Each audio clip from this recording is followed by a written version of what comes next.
Ready to explore and reveal? Dive into today's question and uncover the answers together. Roaches are primarily attracted to homes in search of food, water, and shelter.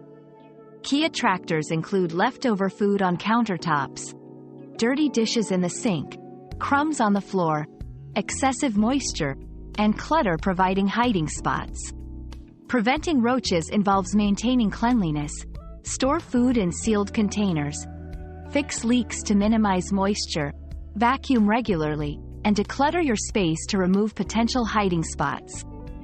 Also, sealing cracks around doors, windows, and other entry points helps keep these pests outside where they belong. We've quenched today's curiosity, but there's always more to learn.